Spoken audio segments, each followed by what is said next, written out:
Voilà, et assalamu alaikum woɓe darde Jama TV, assalamu alaikum andunoɓe 22h foto émission laroyiɗa hande jeudi donc le 11 novembre l'an 2022 hara en salmini jama fo e weddani keɗum salmini nida men ɓen e babiraɓe men ɓen e bappiraɓe men ɓen e kotiraɓe men ɓen e kala mo gandanɗa hoore ma no darde Jama TV no andunoɗe mbaɗi émission hande no en tardi moƴƴa en tardi fayde 34 minutes eɗen jooɗi donc en fuɗɗaki émission men on kono hara en inni kala mon dawroma en tout cas no habbino en yaafuni keɓe acca en hakke donc haray en tout cas ko enen hawti ka émission ndaaru yiiɗa eɗon andi ko émission ɗo woni émission principal DJ Bella joni ɗon émission ne ndaaru yiiɗa ko ya ndaaru émission o yiiɗamo kadi weltoramo kadi nodda kadi participa et puis yaada e numéro téléphone on directement ara en accali a ɓoya seeɗa e 78 78 116 82 38 ko ɗum woni numéro téléphone on 78 116 82 38 ko ɗum woni numéro téléphone o hara en salminiraɓe men ɓen salmini babiraɓe men ɓen salmini bappiraɓe men ɓen kotiraɓe men ɓen en torki Allah kadi kala mo Allah tagi ko satte mum yo Allah ɗon ittoro jam moƴƴere dandan ka hulɗen kon okkoren ka falɗen kon ko kala andi ko faala yo Allah hulan ɗon wallumo kala andi kadi ko huli yo Allah dandumo merci beaucoup téléspectateur ɓe Jama TV toujours ɗon andi ko onon e min mi inno ɗon émission mon ndaaru yiɗa émission ndaaru yiɗa noon ça fait 7 ans 8 ans ino ɗen ka télévision men ɗo hari ko GDP TV joni noon ko Jama TV par ce que hari GDP TV ka chaîne YouTube ka Instagram ka TikTok ko toon wonno mais télé on arti Jama TV o woni public te Jama fo joni jotto ka salo mum daramo na toon kadi ka Play Store windon Jama TV yi on kadi toon application Jama TV on télécharge mo installon ka téléphone mo kala programme Jama TV kadi ko yalti haray hiɗo reeni haray mi salmini o weɗeni ke moƴƴan hanno iɗen mbaɗi invité ɓe surprise jano par ce que ɗo gandi invité so waɗaka affiche haray ko surprise o wiyete ɗo ɓeɗo noon min miɗo andi wona surprise par ce que ɓe make karamoko Mamadou Winda Thiabo ɓe ananda hoore ma ko kamɓe woni karamoko Mamadou tigi hara nawo ɓe jammitade karamoko Mamadou ɓen kono ɓay ka nder émission wonɗen en arta taw e clip goto mo ananda hoore ma ko on nene goto ɗi woni ko waɗani karamoko Mamadou si ɓe naata ka plateau men ɓe wawa présentade anden ko hombo woni karamoko Mamadou Winda Thiabo télémile hoore kofi donc en arta taw kanene Fouta e ka baba kanene goto pardon e si tawi arten ka karamoko Mamadou arten ka plateau men Jama TV ka émission men ndaaru yiɗa si tawi ka régime waɗi pré addan men clip on taw men ndaara ko homɓe wiyete karamoko Mamadou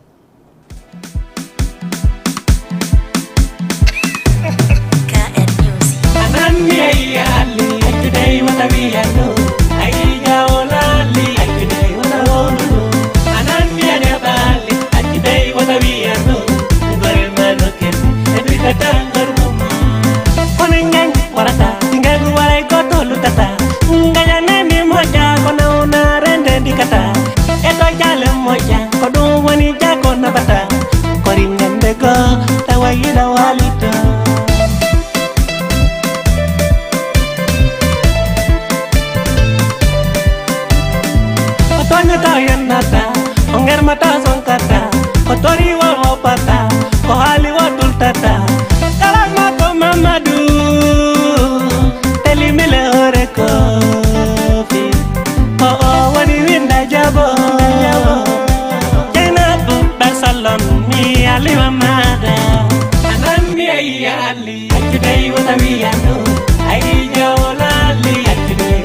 Voilà, merci beaucoup. Ko woni Winda Diabo. Donc waray on dari clipu nene goto ko wadani karamo ko Mamadou Winda Diabo Mr Ali Kobra fendo ko champion hara en salmini ko kanko ni ka clipu nene goddo ka karamo ko Mamadou. Donc waray 78 116 82 38 numéro téléphone on ko dum woni aron direct yewti don e Winda Diabo salmine jama fo abanno yomi fewtu goddo mi arta ka karamo ko Mamadou min assalamu alaikum karamo ko Mamadou. Alaykum salam wa rahmatullahi ta'ala wa barakatuh. Jije Bella Joli. Naam. Mi hiwrike on, mi hiwrike directeur on ha e sakkiti do natude do on. Donc mi hiwrike kala wondo e darde télé on. Donc mi hiwrike gido jama 1000 100%. Donc walla mina 2000 100 encore. Donc mi hiwrike jijeɓe ono jijeɓe kala gollowo gamo kala inde mum e yettore mum. Donc en torike Allah en fattike mo ɓay ko kanko wawi jogui yo Allah holanno ɓeydu yajende ɓuuri ni. Amin. Donc yo Allah holan ɗon taw hara en udditi oɗo tawa en udditi e téléji tati ha nayyi machallah. Donc hiɗon weltana hiɗon weltora mouradu moƴƴuru haray karam Mamadou Winda Diabo ko onon jeeyi si moƴƴi ko onon jeeyi si boni ko onon jeeyi Allah yo moƴƴin. Donc par ce que miɗo andi ko enen wondi bimbi e kikiɗe avant hande kadi so hewtiɗen hani wondude. D'accord. Donc sa yi ardu karam Mamadou ɗo e koye alkamisa woni komi hewti Dakar ɗo. Donc hari lebbi 11 mi ala ɗo. Donc mi hewti direct premier feƴƴugol lan kadi e radio walla émission e nder Dakar on ko ka guiɗo jama ɗo par ce que hande si yimɓe ñoydama ko yoɓe tawde. Donc haray ko hewtinimmi ɗo ko annitingol client ɓen e fansi ɓen e yiɗuɓe lam ɓen e yiɗanɓe lam ɓen karam Mamadou hewtiti a Dakar. D'accord. Donc karam Mamadou Winda Diabo noon yo jama on watta ila même Dakar ɗo waɗa très tension wattana ila andita karam Mamadou Winda Diabo ko goto. D'accord. Donc photo ji noon karam Mamadou fewno ɗo Winda Diabo no partout du monde e no wodi compte uji ɓuuri kalmo ko ɗon mi ara joni e ɗon andi fewno ɗo ko Jama TV wonde e ka télévision direct ka page Facebook direct ka YouTube direct ara tout e hande Jama fo hay ka page mon Facebook mono fala kay darde mon on dara on ɗon joni joni kanko Jama on naati no heewi to ka page mon ara salmina Jama fo avant tout d'abord karama ko Mamadou ça fait 11 mois ka 12e mois ka 11 mois ɓe ala Sénégal 11 mois hiɓe lagine hiɓe gollude ɓe annadaroma artu mais karama ko Mamadou ko wayno ɗo ko télémile woni yaade est ce que karama ko Mamadou ko télémile tun haaɗi gila iwi ɗo e nder lebbi 11 e nder lebbi 11 ko adi kon taw karam Mamadou ari télémile ka galle maɓɓe ɓe hewti ɗon mais ɓe jindi e nder lagine partout. Donc mi yahi firyare ndin ha boweri ndin mi jindiri ton mi artiri Conakry ka capital mi woni ɗon seeɗa mi yaari Sierra Leone Liberia mi arti Kindia mi arti Mamum mi arti Dalaba mi arti Pitakamon mi arti télémile. D'accord. Donc mi jindi dey komi yahi ɗo ko vraiment mi joɗaki toon télémile. Ok. Machallah. C'est-à-dire si mi faami karama ko Mamadou ɓa hewtoyi joɗaki nokku goto waɗi tourisme moƴƴuɗo e nder lagine e ko ɓendere ka ɓe woni nder 11 mois kon. D'accord. Karama ko Mamadou 11 mois de absent 11 mois jamma no faala o yiide Sénégal. Est ce que karama ko Mamadou addori piiji kesi aranaɗi piiji ɗi joguino avant min ɗum woodi ko ɓeydite ɗin piiji? Non ando Jije Bella ɗo piiji ko karam Mamadou addori kon déjà an tigui mi tañƴini a hewtugol hiwromi a yi suudu no heewi tew bagage ji e valise ji. Donc karam Mamadou ko joguino kon avant yaade o absent 11 mois ɗo ɓeydilam wasi tawi hara e ko duuɓi 4 mi waɗoy lagine par ce que kam yahnomi joɗaki. Donc ko wawɗa o ko wawɗa sa jippike ka télémile ɗo a inna jaka a wawata no jaka ko a yewnoɗo ekkitade a heɓay piiji goɗi ananda hoorema ɓulɗi joguinoɗa ɗin. Donc alhamdoulillahi rabbil alamin ɗum ɗon na ha mi commentane an tigui e hoorema a yii e kadi sa yii ka mi fuɗɗama lansande ɗo sa yi karam ko Winda Diabo no ɗuuɗi ko ɓayi karam ko Winda Diabo haray koɓe woni e golde kon hino moƴƴi ko ɗum waɗi so jamanu no jembude e hino bonna inde karam ko Mamadou arnaka yimɓe. Donc so tawno karam ko Mamadou ko boni wonno wadde hay goto jammitano ko ɓayi yaale hande jammitiɗo heege en yaale hande jammitiɗo mayde ka. Donc inde ɗen e ɗudde ɗum ɗon no acca ka. Donc mi tañƴini haray ko golle moƴƴe ɗen woni so tawi woni jama on haray kala yiɗo ka windi karam ko Mamadou Winda Diabo haray no hawji yewdugol en hino hawji yomen golludu woɓɓe malgré woɓɓe ɓen heɓde sattende mum lan toriɓe yaafuye moƴƴa ɓe anta compte uji buyno woodi Facebook nami woni ɓawa majji donc yoɓe watta hila ka Facebook e ka WhatsApp si ɓe yewdude ɓe yewtu appel vidéo ɗo mettata ha lanndolami donc haray ko ɗon woodi ko ɓeytata sengo ɗon c'est à dire simi faami no woodi wonɓe arnakude on arnakude jama on inde Karam ko Mamadou no heewi te c'est à dire yimɓe ɓen ɓe inna kamɓe woni Karam ko Mamadou yo ɓen addu mbuuɗi e ɓe waɗana ɓe lekki e tout ça et tout ça Karam ko Mamadou ɓen ɗon noon min ɓay buy noddaylan ɓe inna Karam ko Mamadou noddiɓe wi'iɓe ko lekki min nana Karam ko Mamadou noon Karam ko Mamadou mi sikka nodday goɗɗo wiya armi waɗanama lekki si tawiɗa gayna ka watta ko ganotta goɗɗo ina waɗanamo lekki ko honɗum wonɗon e wiyeton e ɓen wona ɓe arnakkede saabu mo on onon Karam ko Mamadou ok haray komi wiyata ɗon Dj Bella par ce que ɗa andi émission ma ko wayre tawtire mbiɗo andi ko ina on ɗon mbiɗo andi o sati kadi waddino émission a landoto ha on tigui jiiɓo wonde ko wowla kono noon ɗo anday ɗo ko guine mi wiri wayri joɗade télé wayri joɗade radio lan faala kam mi wowla ha fewno ɗo ok haray ɗon Dj Bella e ko ɓuuri tampindelan e nder arnaqueur ɓen fop mum ko Mamoudou Bari cimenterie mo nena Mariama Horo Diallo wonɓe cimenterie donc yummiraɓe bomiɓe ko ɓen heeɓi Mamoudou e himo sokki ka prison civil Conakry kala arnakaɗo kadi wonɗo Conakry heeɗiɗo ɗo sino faala wulitade yo waɗa plainte mum on direct ka tribunal Dixi min mi waɗi plainte an on goye fewdo ni ka tribunal Dixi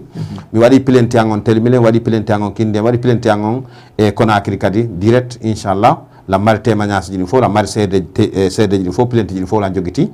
donc mi waɗi plainte fi makko ko kanko woni hoore arna kala wonaɗo e arnakede haray ko Mamoudou Bari e mo nena Mariama Horo cimenterie ko kanko woni e wadde ɗi compte uji heewɗi ka nder prison civil min koye ngal goo mi andi jaka goɗɗo no wawi wonde e nder prison civil o connecto min haɗum ɗon no jakini mi jeɓel an are nani donc ari c'est-à-dire si mi faami mi nani ɗon wowla inde Mamoudou wowɗon inde yumma Mamoudou donc iɗon anduno Mamoudou ka on nan mi anda Mamoudou sadi ko komi woni e nder ko o arnaki kon ha o arnakoy tawi na hanaɗo arnakede o arnaki on inni kañum muññotako on noddilan landilan sayi ko min minni mona min ko hande fuɗɗiɗen yewtude o addanlan vocal ji koɓe yewti kon lañ marɗi ɗo après mi heeɗiɗi minni namin ni o inni okke o inni oɗo mi nanggaymo après Mamoudou Bari ni o ƴettu téléphone e coñci e mbuuɗi o naɓa o junna goɗɗo cimenterie e kipe o ƴetti ɗum o naɓi kipe ha gasi tawi on no mari kotira o beyreru suujo ɓe yaadi ɓe nangi on junnetoɗo piiji ɗin naɓanamo o yaka kaso ɓe nangi on ɗon on déclari Mamoudou en ñawani o nelno o lan ko Mamoudou ine tawi ko sokkiɗo ka prison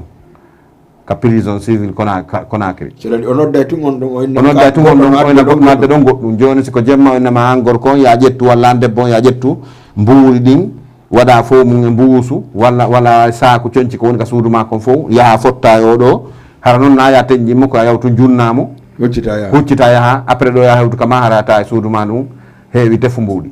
donc simi faami Mamoudou on ɗon ko goɗɗo goo arne ko on nanguimo sokki ko on nangi taw nene makko e arnakuɗo moom ɓay o nangi junnaɗo mbuɗɗin on e téléphone on e coñci ɗin après on ɗon sattinana ha o wi way o inni oɗo Mamoudou min miɗa andimo ko Mamoudou innete nene makko ko ɗo woni cimenterie ɓe inne Mariama Horo Diallo après ɓe immi ɓe yahani yumma makko ɓe gaddi yumma makko ɓe soki ɓe noddilan ɓe innaɓe ni min nanguimo min a wona probléme donc vidéo ji ɗi fof lan jogui laaɓuɗi poyi après ɓe nangi yummiraɓe won ɗon ha kikiɗe police ɓeyni joni ala ka ɓen no yummiraɓe wara toon ɓay ko bumɓe joni ɓe accutuɓe après ɓe nanga oɗa ɓe feƴƴina on ɗon taw on noon feƴƴinama donc kanko Mamoudou Bari même pilente on hay hande ni keñiraɓe am ɓe yeehi fi pilente on pour yahangol Mamoudou ka kaso toon d' accord karamo ko Mamadou winda Thiabo karam ko Mamadou hoti lagine ko probléme hon ɗum heɓuɗo lagine toon e difficulté hon ɗum heɓuɗo lagine guila yaw ɗum Dj Bella probléme ji ko woni lagine kon ko fo wowlotako fewno ɗo ko prix ji sattuɗi mi acci lagine prix ji no seeri no satti ken fewno ɗo ha ko takko ka taƴata ala noon wata taƴan en kono noon no satti moƴƴa fewno ɗo ko ɗum fewndi ko ɗum mi acci lagine prix ji seeruɗi mi accu ɗum ɗon lagine mo mbaynami feno donc mais innugol sattede fii ka golle an ko ɓe arnaquere ɓe ɗo wano Mamoudou Bari e groupe makko on ɗo ko créé ɗo kon ka prison civil Conakry ko ɗum ɗon tun ɓuri mi tampinde ko nowoni mi mettinde ɓernde sabu yimɓe am ɓen ko woni e wullude komɓe nodduɗan ɓe kala ko ɓenen ko sabu yiwgol mamen sikkude ko an ko ɗum ñaami men ɗiɗo mbuuɗi ko ɗum wirti men ɗum ɗo ko ɗum ɗon ɓuri mi aninde donc min on tun wona probléme hay fof par ce que boyno woodi ƴettuɓe photo ji an waɗi inde waɗi woɓɓe ɓe ginnaɗa welam mi waɗa photo ji am min nodda ɓe min na vraiment ta waɗu photo am ɓe kala ko man ɗo welam mi ni fi Allah o tan nabijo tawa mi ana affaire mais waɗugo windugol karam ko mbaɗa winde jaabo on waɗa arnaqueur ɗum ɗon ko Mamoudou e Bari mo nena Mariama Horo woni ɓaawo koɓi compte Facebook kala mo fottuɗa e mum tawi ko winde jaabo windi no arnakude goɗɗo ko Mamoudou Bari woni hoore mum 78 116 82 38 78 116 82 38 giɗo jamaɗa wuttande en téléphone o donc ndaren no famodren e jama o karama ko Mamadou Winda Diabo karama ko Mamadou Winda Diabo lebbi 12 no laggine hino gollande yimɓe ɓen ha joni jama on ko woni wullitade ko arnaquel ɓen ko karama ko Mamadou arti kadi ko honto kadi arti ɗon karama ko Mamadou hewriti même kami wonno ɗon hilanka galle an ɗo ha joni Wakam Bitki Diallo ka station sel ka galle kami wonno ɗon law ka jama fo andunomi ɗon ha joni mi sottali pa goto hilanka étage ɗon e ley miɗo ɗon ha joni mi sottali ha joni miɗo golde ɗon machallah e bawgal Allah e duwaji mon ok karama ko Mamadou nam est ce que ha joni ko karama ko Mamadou waɗayno kon no continue ka karama ko Mamadou woodi ko ɗoyti walla woodi ko ɓeydi karama ko Mamadou ɓeydu ɗoytali karama ko Mamadou ɓeydu ɗoytali ko ɗum tawi nayo mi ndaaru komi jooɗi ɗo kon miɗo nangude mbuuɗi mi jooɗo tum mi tawi fo mi waɗa absam mi yaha mi jooɗoyo lebbi 12 mi ɓeyda kadi hoore nden ɓuri ni mi ɓeyda kadi komi gollayno kon a anday noon anji je bela mi innatama ɓeydike donc a anday ɓeydike kisan honde andata ɓeydike no gasa wonno so tawi Allahu lanɗo wawɗo on bonnali a anday ɓeydike ñalaɗi no arde inchallahu ɗe hewtal taw kaɗa andi haala sa wolika ka hewtal kaka wolte ka wullay d'accord mais le 3 inchallah a anday an tigi ɓeydike sabuna ko façon goɗɗo go joni mi jogui wona façon manduɗon on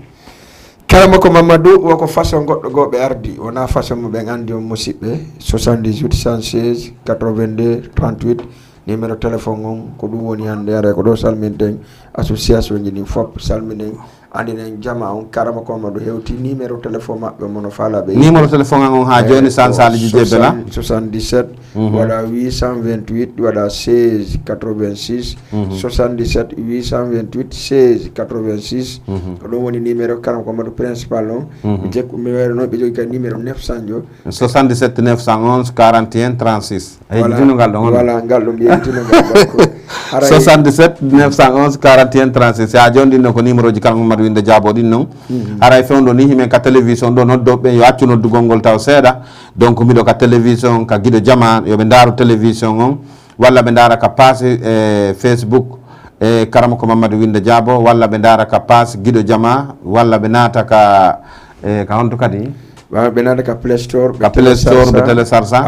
application guiɗo jama après ɓe suiva en ɗon kono lantori fansiɓe amɓe e yiɓɓe amɓe e nene gotoɓe amɓe yoɓe noddu donc hara himen ka guiɗo jama ɗo machallah voilà karama ko Mamadou mi wayrino karama ko Mamadou ñawda piiji boyi fi yahuɓe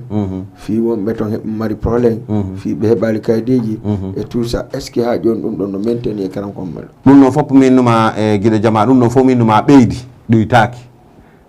ɓeydi nama wano fi yaadu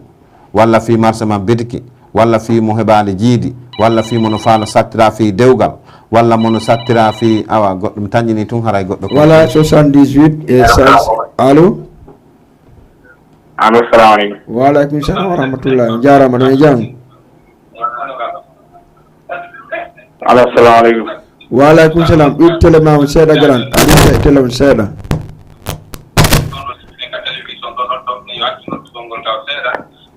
allo ok merci beaucoup so nodda men katde ka Jama TV on ɗuuɗi télé mon on seeɗa walla poɗɗon télé on si wawen famonide karama ko Mamadou ɓe ñawday ko wiyete fi jiidi mono mo jiidaki ɓe ñawday fi yontiki jiido nam bon mo ala kadi marché man boutique karam ko maddu hino do kala bitiki kon tigi utti walla kala marché man kon piiji kon tigi yeta sta ala marché de donc walla lekki gaño ko ananda hoore ma ko lekki gaño tigi woran jasan donc ko woni karam ko maddu wawata wadde ko piiji didi petti no woni karam ko maddu watta ko ittugol wonki fi on tigi bu jawdi ko no woni watta kono kala ko tawi ko sadakaji watte woni ko nagge woni ko dammol woni ko baali kala ko watte fi keballe kisal karam ko maddu masallahu himo torade o wawata non ko Allah wawi ndu dewta don kañum kadi mi tori non Allah kala rawo kan tawa haaji makko moƴƴa yo Allah addumo kala rawo kan tawa haaji makko moƴƴata yo Allah dabir mo kala ka haaji makko moƴƴirta donc mi tanjini goddo konki allez 78 116 82 38 assalamu alaikum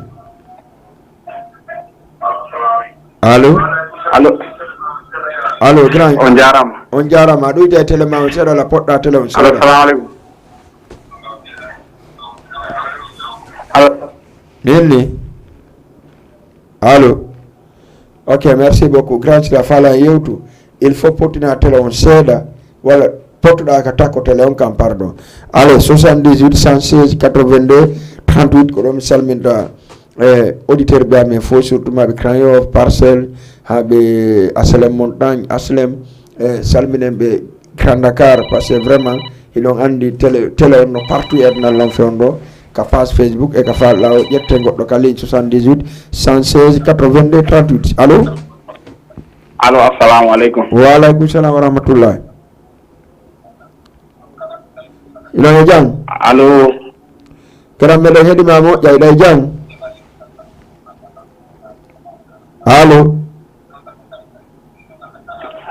allo me hedi ma grand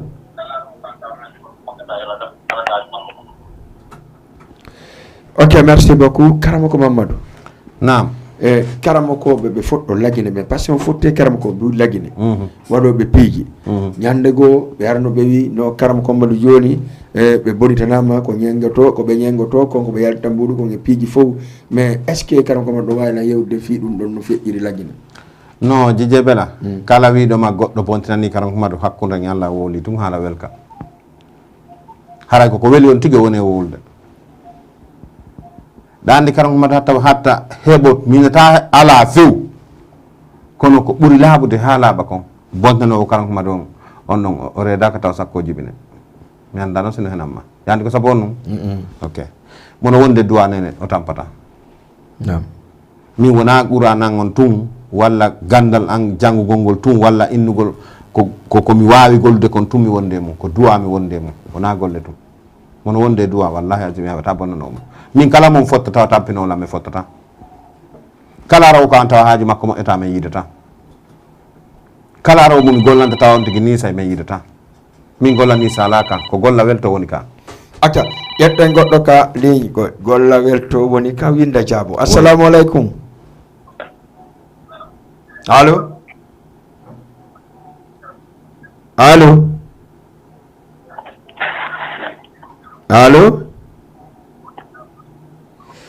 oh ok merci beaucoup Karamoko Mamadou ko golla welto woni ka d'accord dandi ko saabu on num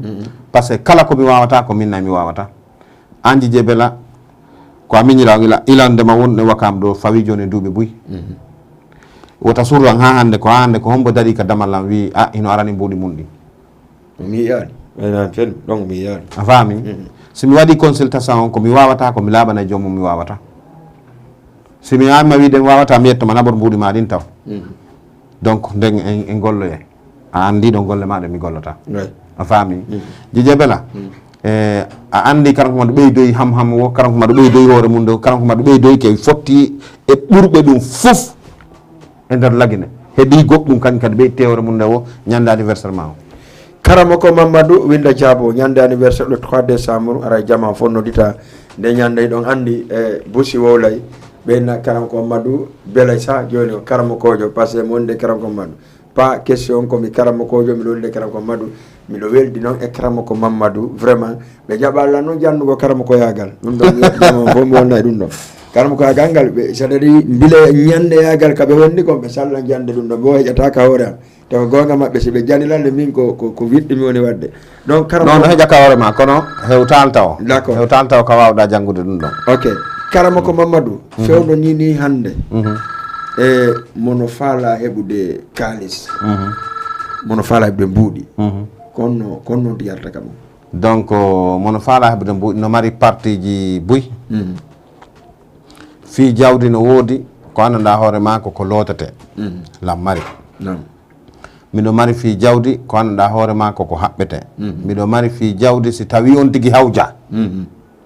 ko woni mi wawata ɗum kañum kadi heeɗi ɓe ɗo ɓe fof yo heeɗo moƴƴa ko mi nanayi bustinodde lam ɓe nakaram ko madu meɗen faala ko ɓe inta kon kalpe magique ɗum ɗon mi wawata mi anda fimo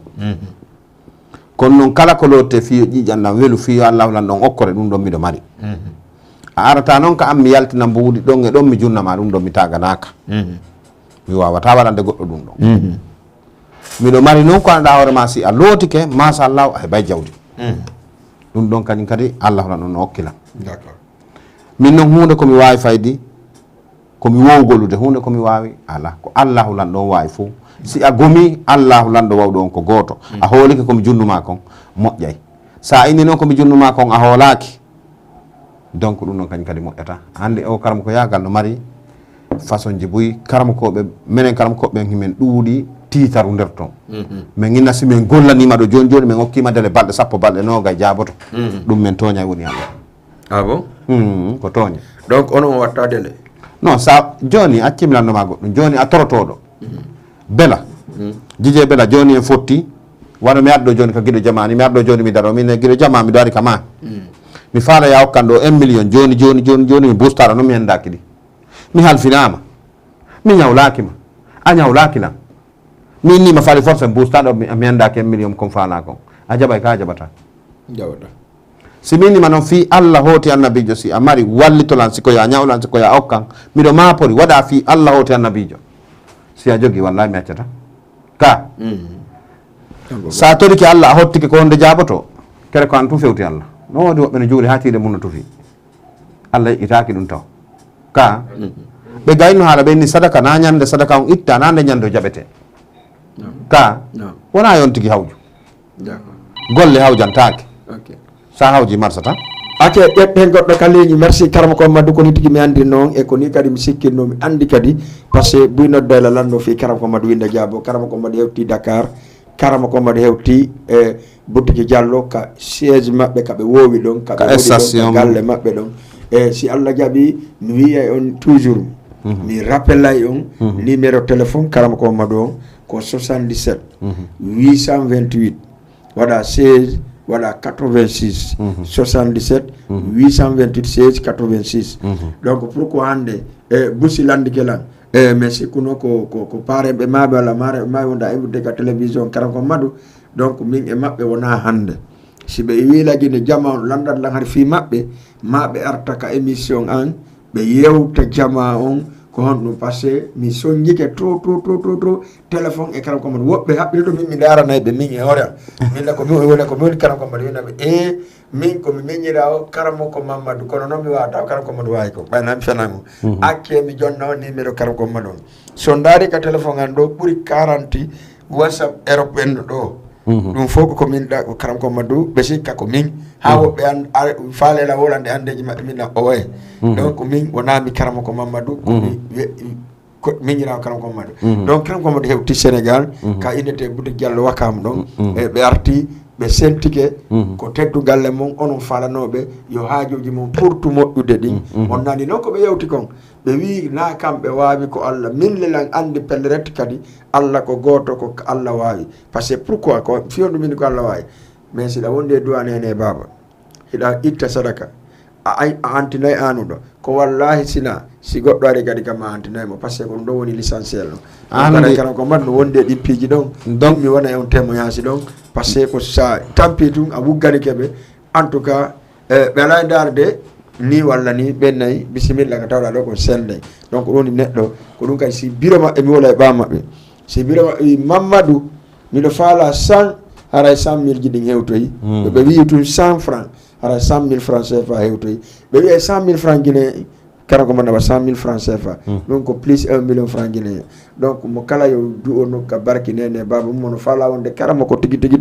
yo ɗon o hajjata o janga ɗon o faama ɗon ka nene baba karama ko Mamadou hande ko ɗum mbaɗno ko yewton karama koɓe ɗimmoɓe mon ɓen wonɓe ɗayde yimɓe ɓen e inna ko ono woni karamako mamma ko kambe woni karamako mamma donc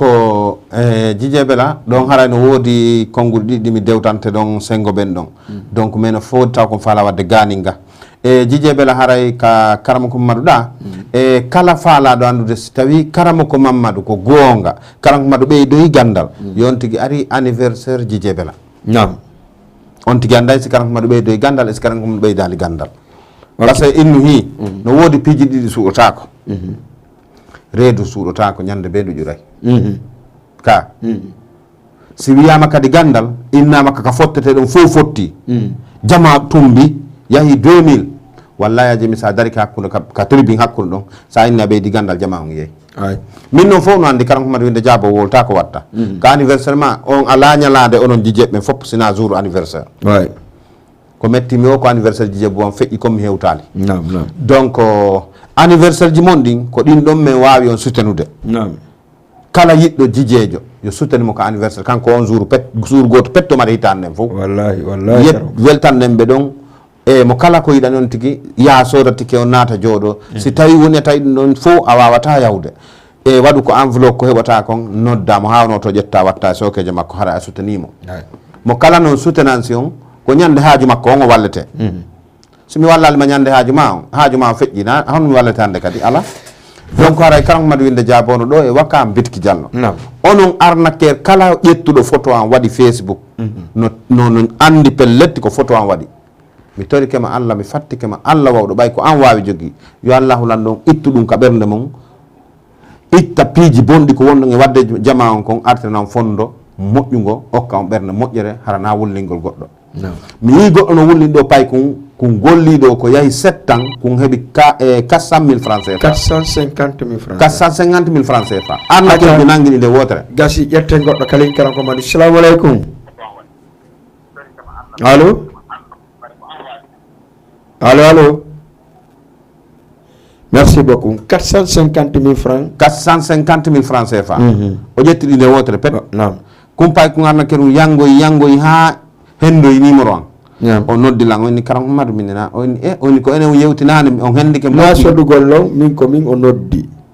pay ko arnaka kun ko min o noddi o wi wo ko karam ko Mamadou mi faala yiide wi mi karam ko Mamadou no lagine o wi mi andi ɓe lagine par ce que mi jonni ɓe 450 000 ittandema on sayi ɓe ala ni taw so karam ko Mamadou jonɗa wi mi addani numéro mo wonɗa nodde ɓe o addani mi numéro wimi min on dey e andugol lan karam ko Mamadou mi anda o numéro ɗo e juuɗe karam o hin numéro karam ko Mamadou noddiɓe on sayi o noddi on imo fasi joni goɗɗo ko ƴettumo acce ƴetten goɗɗo kalim assalamu aleykum on jarama ɗo e jang alhamdulillah ɗon noddanmi honto ɗon make honno ko Mamma Diam faala ɗo yiide ko Mamma Diam faala ɗo yiwde d' accord ara on juumi 78 116 82 38 nam karam koy ok haray ɓay ono dilan o ini lan karam Mamadou mi naɓani on e o numéro mo goɗɗo goo ɗi mbuuɗi ɗo 450 000 ok goɗɗo kadi konki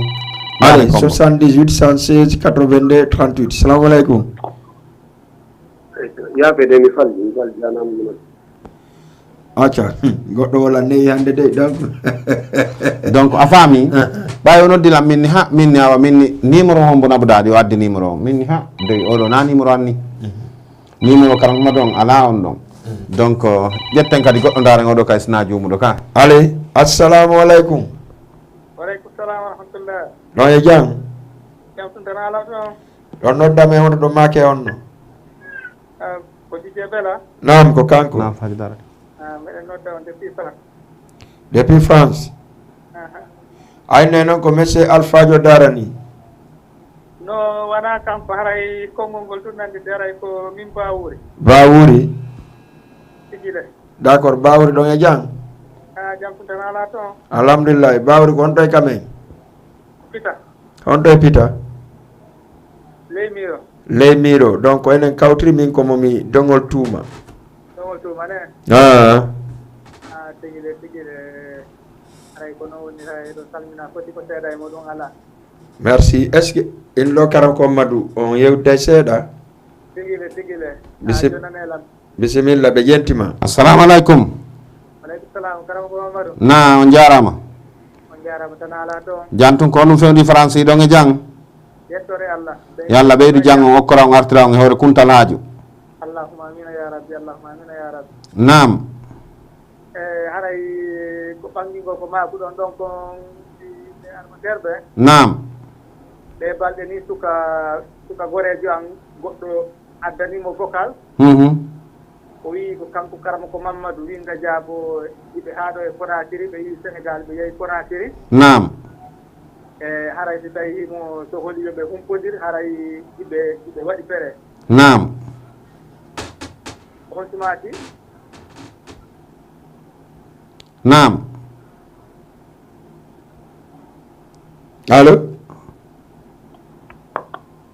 allo nam depuis France men heeɗi on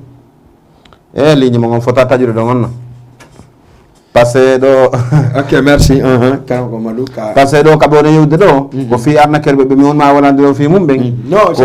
ɗum ɗon sadi eɓe tampini jama o moƴƴa fewno kara gon donc vraiment arnaquere ɓen non ɓe immani fi mum kaɓe andunomi yahi lagine sadi hiɓe tampini jama o Mamoudou Ba noon no jogui numéro kadi Sénégal sakkitoɗo e 14 on numéro makko kadi ko numéro Sénégal donc yette goɗɗo kadi bisimilla yette goɗɗo kadi ligne allo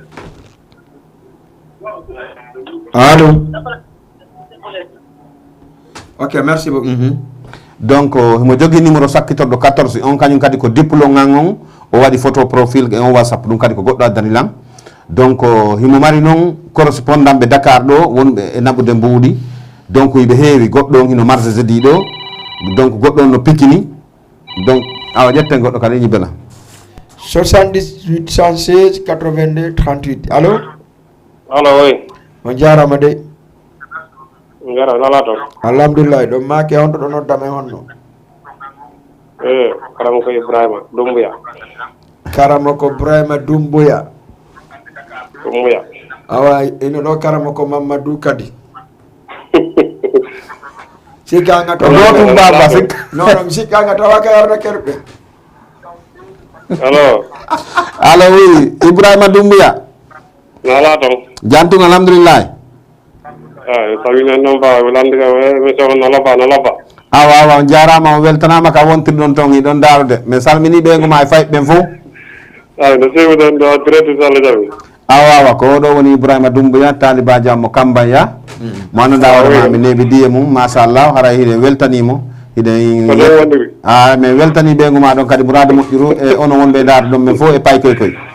donc haray arnaqueur ɓen ko fiɓen men woni yewɗo karama ko Dumbuya en innali yo en toraki Allah ya fira mabɓe dey na ɗum wiɗen ko yo Allah hulan on sansimɓe ɓerɗe mabɓe bonɗo ko yo Allah hulan on sansimɓe omijo mabɓe bonɗo e ñamugol mbuɗi yimɓe e hoore fenade ɓe filma yimɓe ɓe kapitira donc ɓe inna ɓe publia ɓe ittina yimɓe mbuuɗi donc hay hande ni ɓe arnaqueur ɓe ɗum woni saabu ko bonni dewgal goɗɗo wonɗo ha ɗo e sigiri hande ni ɗum bonni dewgal goɗɗo donc ino woodi min noddoɓe lamɗo ñallan ga ino arnaka mi andano ɗum hooti awa ɗum ɗon haray no satti ɗum ɗon noon fof noon e ganditi jama on haray ko Mamoudou e Bari e wonɗo cimenterie mo nena Mariama hooro woni ɓawo ɗum ɗon fof arnaqueur ɓen no yoni 400 e goɗɗum kono ɗum ɗon fof ko kanko woni hoore on kimo ka prison civil Conakry ko kanko woni e gerde ɗum ɗon fof mum haray koye jama wattayila kala kadi arnakaɗo kadi e nder Conakry yo na o pilente mum on ka tribunal haray ko Mamoudou Bari mo nena Mariama hooro ɓay Mamoudou ɓen ɗuuɗi ka prison toon kono nena Mariama hooro ko kamɓe toon haray ko ɗum haray ko ɗum yarnude gandingol jama o haray on jarama fota haray ono wonɓe darde ka télé ɗo fof haray himen ka télé ka Guido Jama TV ɗo haray en weltanike jama on fof kala wonɗen e darde mo kala ka wontiri haray yo Allah hulanno ngokkorgo fa dandankowol ɗo danda on heege hersa e hersinede ɓe arnaqueur ɓe en toriki Allah en fattike mo ɓay kanko wawi jogui yo Allah hulanno on accimɓe ɗum ɗo wontinaɓe lawol moƴƴol essentiellement kala karama kojo so tawi woni ko karam ko yagal watta waɗu photo ma on affice a hoore ma wano karam ko mbaɗa suusiri affice gol hoore mum noon an kadi affice hoore ma kono ƴettugol photo karam ko mbaɗa inna kañum woni karam ko mbaɗa harana an vraiment ɗum ɗon c'est dommage no hulɓini ha aray ono wonɓe ko darde ka passé ɗo mi yi numéro o ko addu ɗon kon haray mi jaaboy toon somi gayni émission machallah haray Karam Mamadou Winde Diabo si tawi na o mo ren non do haray si tawi o do maayi ko jammitido son iyey donc fewn do non kan jammitibe no dudi murado mojjuro wattani la mojja so noddi jije wuri gido jama walla noddi jije bela walla jije be Sénégal be fop kala mo do wi don Karam Mamadou be yedbe junna numéro ji andi walla so ndari ka page Facebook ko ya numéro ji walla so noddi pay ku sara yey on landi ke mo junna numéro ji waaw jetten voilà 78 116 82 38 do kadi yey Karamoko Mamadou Winde Diabo Buttiki Diallo Wakam hari be lagine kono be hewtiti donc pour hande ko juste présentagol andintina jama on Karamoko Mamadou hewti Dakar kabe wonno don kadi ibe do e der kadi lebbi seedaaji parce que mi sikki dum be sutti lagine joni be hollan do galle wote mi yeyi be yitti kadi galle go be kadi galle go mi andi lagine ino welde wallahi la welde tigi tigi on non kadi ko be adduri ko parce que si mi woli yara woni yawre on do be accana la hakke kono yo mi andu be do galon donc be andu be yandu no mi jommo ide dum dum mo mi jommi 78 116 82 38 allo voilà merci beaucoup aray salminayi e chama wonbe ka page Facebook be fo kono min réseau ngon don wastay no faible seda voilà arten fi voilà 78 116 82 38 allo allo est-ce que hande o retour no moƴƴi allo allo way ok merci beaucoup aray hande vraiment téléphone on no mi anda ko hettado so e sey ko giɗo jamma production woni ka ron ka régime par ce que fewndo kanko roni kay sidoga kanko filmata kanko woni wadde fof donc petit sa maayi ɗo mais ala merona kisa ala karona haray salmini jama fof numéro téléphone o mi hésitay ka numéro téléphone Karamoko Mamadou ko 77 828 16 86 noddeɓe on numéro ɗon aron ka maɓɓe e ndara si ɓe toriki Allah si haajuji ɗi humtoto ɓay ko non wotta kono noon dernier question kala ko maɗo jama o noddere acce mi ara e goɗɗo taw allo allo on non kadi yeyi Karamoko Mamadou nam e jama o noddala wiya vraiment allo oui ino e janno marsude allo allo oui ok merci beaucoup ko ɗo mi salminta jiwum wonnanawrama vraiment no yiɗinmi yiɗi komi watta kon e no inni Ummu Hawa simi fayali walla Adama Hawa goɗɗuge mum e Korka salmini min salmini mo e depuis Bentali haray ko kamɓe vraiment e si Allah jaɓi Karamoko Mamadou nam on jiwo ɗon o wi mo yiɗi mi fi Allah hoti annabijo en mbaw jarama simi mayali en waɗa e délégation jano komi yata hiwro ɗen e on jiwo par ce que hande mo wi no yiɗuma haray ko ha ɗon salminen Korka kadi vraiment danike ɓe fof 78 116 82 38 salamu aleykum allo allo oui nam alpha grand way saba masude alhamdulillah day jang ni walla mi tara afama on ta billahi wallahi kuna yalla awa ko no fewndi sawano yar seeda alhamdulillah an woyde ko no fewndi to no e jang alhamdulillah hawto e jam alhamdulillah nani merci ɓeɗo ko ɓeni ko ɓe wiyete Karamoko Mamadou Winde Diabo ok par ce que ko jangol ngol ni ko min hami heɗeta ka ko d'accord y a pas de problème ko no fewndi to liwro lando si fawni ɓe jam d'accord ko par ce que ɓe ami no andi ɓe seeɗa koy awa ko ɗum ko kamɓe ɓe Karamoko Mamadou Karamoko Winde Diabo ɓe neeɓi wakam ɗo 23 ans mi yewri ke moƴƴana so lando si tawni ko jamtu wonto d'accord jarama mi yiɗi yawde ɗo to ganduɗa ɓe pay ko mi wiya ɓe gontani nawni on jarama wali barka makko bo kam yarugo to marché ɗon tawi ɓe hoɗi binde makka e barakour ni gongama ɗum ko kiɗɗum mais so tino ɗon joni anna on sansina mais so tino ɗon joni men ka étage dow voilà merci beaucoup fami min faami joni men ka étage dow ɗon sansanoma joni ka wiɗo gono woni nakko ɗum joɗiɗo noon ɗo eyo awa gasi wiɗo no moyi ɗon way ko noon ala vraiment jarama yettani woni moƴƴana seeɗa awa on jarama ali barka mi walta inchallah on jarama ali barka eyyi ɓurto walta ɗon dije vela inchallah ala ko suka yon do wallahi ala ko do fiyo gine agli arias awa ko en goto vraiment mo yidi kipir gine mo yidi gine wala o do ala frontière quoi wallahi ko en goto ala barka ko en goto mo kankadi mo asara quoi awa ko en goto ala barka ala minar do gayo ko wallahi ok ko en goto merci beaucoup merci grand alpha ok merci beaucoup grand alpha ara en salmine jama on weldande jama fo andinembe ande ko enen karama ko Mamadou Winda Diabo donc arten ka publier men parce que konno karama ko Mamadou Winda le 3 décembre ara ko anniversaire DJ Beladio anniversaire lo émission Daru Ida ka Jama TV on do wadde Jama TV pendant 8 ans hari o menda ka wadane de fête ko ngal yette disposition pour wada gon mo fête ka émission Jama TV. Donc avant tout d'abord 78 116 82 38. Salam alaikum. Alaikum salam. On jarama ino e jang. Ala to. Don nodda men honto do make honno. Ko Amadou. Ya. Na? Amadou. Amadou Minyan Kab. Amadou Minyan Kaba Sangare. Amadou Minyan Kaba Sangare. Lande no feondo Sangare no préparer anniversaire goy. No mi motivation on vraiment mi do weltani on modja waaw mi weltani Mama Saliou donc on faut la weltani on dar merci mi do weltani on nani ara langi ro donc karamo ko Mamadou d'accord merci beaucoup ok on jarama ali barka vraiment karam ko Mamadou e jeune sangare ya e ngal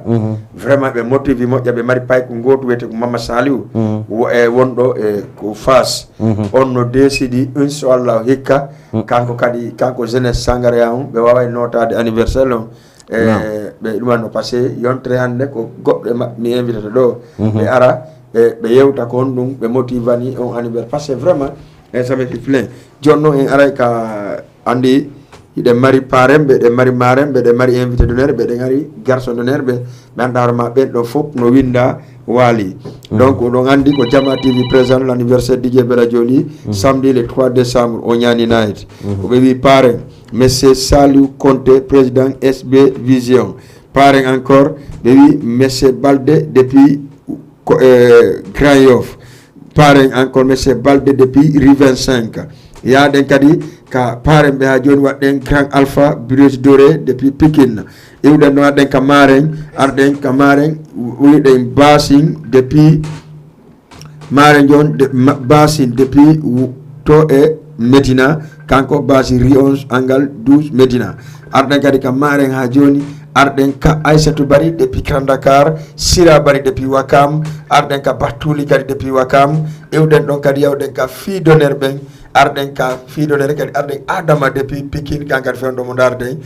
arden kadi ka monsieur ka garçon d'honneur ben voilà arden ka garçon d'honneur ben arden ka monsieur Sidi Ndeylo kankadi ko kanko tawade ga invité men arden ka Aliou Teli Bantingel Adama chauffeur Sanusi Masi Sanusi chauffeur Pita Sanusi Pita arden kadi ka kanko Habiboulaye Tayre arden ka monsieur Habiboulaye encore Tayre voilà arden non ka monsieur Mamadou Saliou kadi e ka Ousmaïla depuis Grand Yoff araben no fonota arden ka sere invité wadde sere Dio Diallo ino gandi avant tout d'abord Baba ko non ka sere Dio Diallo fondo be welira on ton be faamo kalno faala yiwde baba mum haray ko wayndiri go lebbi sappo haray non baba o anniversaire on ko monsieur Jamal Bari Bantignel ko kambe initira anniversaire on jono si président Jamal woni baba mi woni nene wala non haray ko homboni nene kadi anniversaire on ko kambe sere Dio Diallo donc haray ko kambe initira anniversaire ko jemma mabbe de nyande o arde non ka sere sa rival président tonone Mamadou Binta Robos iwden ka Mamadou Binta arden ka sere beldam président mabbe gano inne Ceynabou beldam iwden don arden ka sere Foti Foli depuis Grand Dakar sele fori rewbe Medina sere nene goto ben kayi ko Medina woni sere kanin kadi majina hulali do gandi ben don Don kadi ko do woni gandi baba. do gandi ko non baba don Don kadi ko woni baba sere on. e den kam majina hulali ande kan l'association kambe wiete Mari Fala association Mari Fala kambe kadi ko kambe won ton donc arden ka artiste invité invité Boubacar Horeya wonna be poda 3h du matin yiman no lan ko laba voilà donc wara se ngi donc wi den entrée on de nyande préventi lanni few haray entrée on ko 3000 francs CFA VIP ka dow ka mawbe yara ton kala ko madon be seni ke ka be toloto don ko 5000 francs CFA merci beaucoup waray vraiment donc ngi ngarto ya se buri battade na woni tigeji okkitete di karam mabbe sorata okkitira naw d'accord donc dum no 78 116 82 38 allo voilà karam ko maddo be soda bieji comme no pay ko ngang won ko France wi vraiment bela mi okkede 50 tickets mi okkide 50 tickets si Allah jabi si batte ke tum anitina vraiment mi salmi si batte ke min kadi anitina la mari alpha do joni alpha no do joni kanke ma ko hawje kanko wadugo cadeau ma ko yontrande ko do min ko premier gâteau donc kanko dum o gâteau wadata e wentel ko mali e wentel ke be mali be fop be mali ben no weltana muradu mojjuru muradu sobe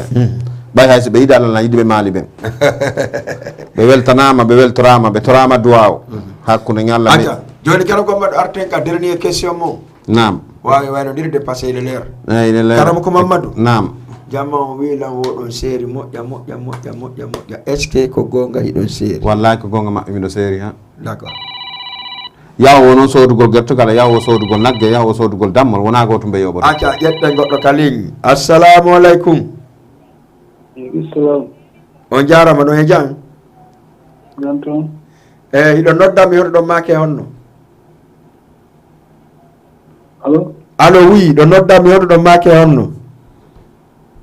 Mamma Saliou Jamñajo. Mamma Saliou depuis Jamñajo ɗo e jang Janton. Mamma Saliou Jarama de. eyo nala toon Janton. Émission on yarni laba. merci beaucoup missa Mamma Saliou kono welni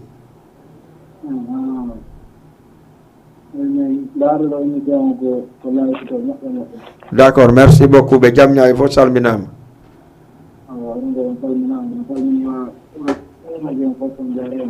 d'accord merci beaucoup missa Mamma Saliou depuis jamñajo donc wara e salminen jama on e salminen kadi e wonɓe lan e ñowande komi watto kon fof par ce que mo kalnode partout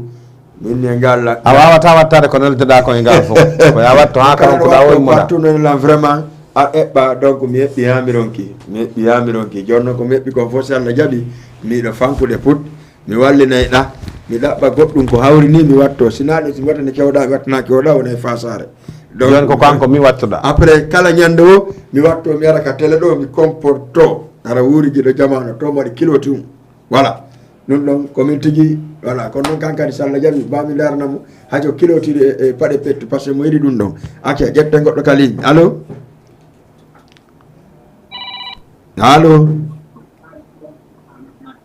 allo merci beaucoup 78 116 82 38 de marɗo 7 minutes karanko maɗum e 7 minutes yeddorɗen hande karanko maɗum winde Diabo jama andiɓe partout yadnalla karanko maɗum winde Diabo ino anda ka si hewti ka e concert kamɓe haaju maɓɓe ala wi'ugol o ko janno walla o ko tosoko en tout cas guinéen ɓe no wela ɓe artiste ɓe fof no wela ɓe ko ɗum artiste ɓe yimɓeɓe karam ko maɗum ko honɗum heɓa ɗum avantage ko artiste o fof arɗo o ta ma hewta kam on ma yima on ko ɗum haɗ ɗum avantage ɗum la mari avantage ɗum mi wawata compte ɗum avantage on ko ɗuuɗi e mum kon par ce que sa nani piiji tati sa nani mi yiɗa musique na wacca sa nani mi yiɗa laamu na laami ka ok sina ɗum haray mo kalno laami kam kono so innama on tigi ko lanɗo hay siko tawi hara ko chef de quartier on tigi lammina hara on tigi no weltori par ce que mo andera mo laamike buy donc malgré no ɓeyna laamu wela kono ko sa laamaki sa laamike anda laamu no weeli donc so ta nani innugo laami miiɗa waccede a waccaka sa waccama inde ma nen tigi tigui tawi ka nder ƴiƴam ma nder ɓandu ma dogata par ce que waccede no weeli waccede nanda yennede donc haray la mari avantage mun la weltani artiste guinéen on fop wona o ma o kala yidudo lang e yidando lang la yetta be fop mabbe donc e be wonbe Dakar do kala artiste jogono do mi accali hay goto mo mi ande mo mi anda be fo mabbe hibe wala mi la weltani be lan torni be Allah yalla beydu fiira e fere d'accord donc haray kan Madou e tigi tigi je bela mi wayntade wado bay ko 7 minutes heddi mi accidama e publicité on donc haray min publicité ko ankon inshallah le 3 inshallah haray ko andugol ko on kan Madou yobi ko on kan Madou dabboy Guinée donc ko dañande mi hollirta dum don donc haray mi weltani ke Guinéen be fop mo kala inde mun de yettore mun de mi weltani ke client be wonbe Guinée ko naaki don be partout du monde même Europe client be men fop weltani ke be haray mi andini be kan Madou hewti Sénégal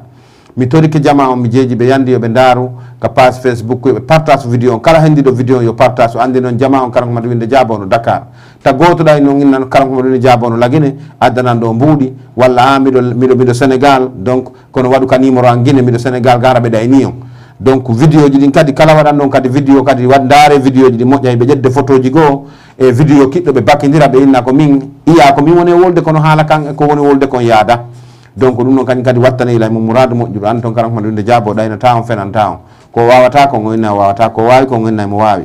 mo wowi gollude parce que ko Allah wawi inshallah hara mi weltani ke jama fo mi toriki Allah fatti ke joma yallahu lan do yanyu o tele do ha adden teleji buy masallah parce que gido jama vraiment o wakkilike ko dum do tigi tigi woni gido jama parce que mi yetke ma gagnalo danata suudu gagno so tawto sa anyani danata suudu so tawto ko fi honnu ataway ko moto on kun haata mum parce que don ko antu yata donc so tawi woni a waɗi ɗiɗa haray na gagnalo donc haray jama fof no weltanama kala inde mum yettori mum haray kala Madou winde jabo no wakam bitiki Diallo kay station sel no wowiri noon e même numéro machallah ka 77 828 16 86 haray miɗo ɗo machallah miɗo ɗo e fimum inchallah kala komi wawata min nayi on mi wawata kala arawo kan tawa haaju makko moƴƴa yo Allah lan no newno arda kala arawo kan tawa haaju makko moƴƴata yo Allah lan no naɓir mo kala ka haaju makko moƴƴirta goɗɗo landike ɗo consultation ko jelo consultation no wodi façon ji boyi consultation no wodi ɗiɗi no wodi tat no wodi liste gara e 10 000 francs CFA donc no wodi ton ko ɓuri ɗum noon kadi darade no mari façon ji boyi ça dépend e ko on tigi faala kon donc ɗum noon ko so on tigi ari donc min noon mi wawata wigol komi karamo Madou mi daranay goɗɗo e 5 000 3 000 2 000 non mi daratan ɗon dey mi daratan ɗon daradanne ko ɓuri fannude kon ko 10 000 francs fuɗɗi naɓandema dow donc mi ala moyen mum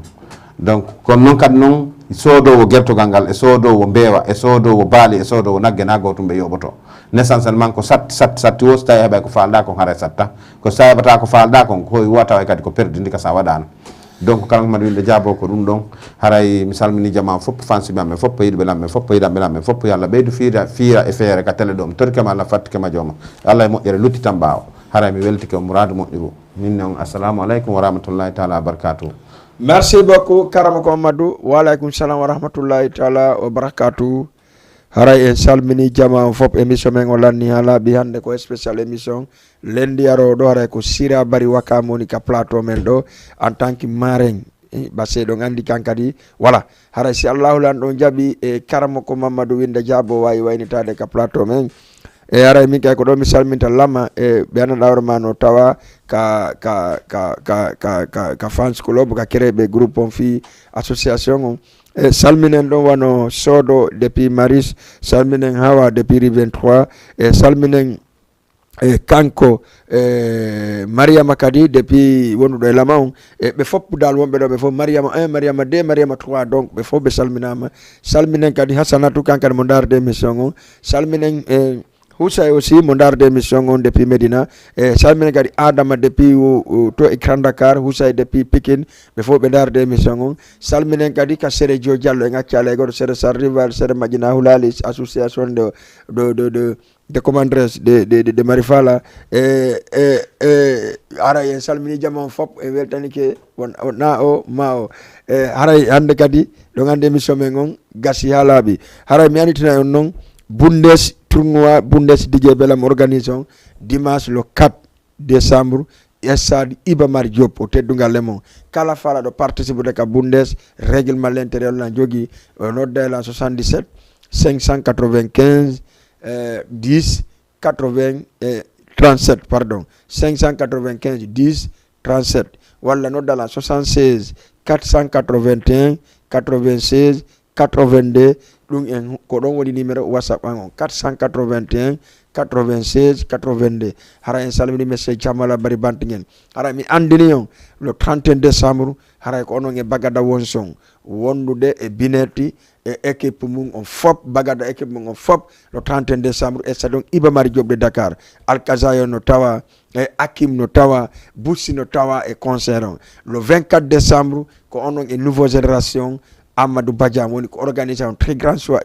concert en live ɗum ko honnetuma le 24 décembre ɗum ko wondude e Mamed Junior Fatako e Anti Crazy donc kadi Alkazayo dara no tawa LG 224 no tawa Hesbo Rap no tawa artiste ɓe gon tawa donc quant à Bella Joli le 3 décembre haray la notti fop na o ma o Nyani Night entre 3000 VIP 5000 francs. Merci à vous tous. Notre info hande henda kimen hara mi salmini on. Noddu be fo kadi hara ko non hande kram ko Mamadou Winda Diabo ko rusim yette émission spécial fi mabbe ko dum hadi na musique on hara ba ciao inshallah en lendi 14h15 dañan wala so parce que dañan ko 100% ambiance on lengi wadde. Merci beaucoup.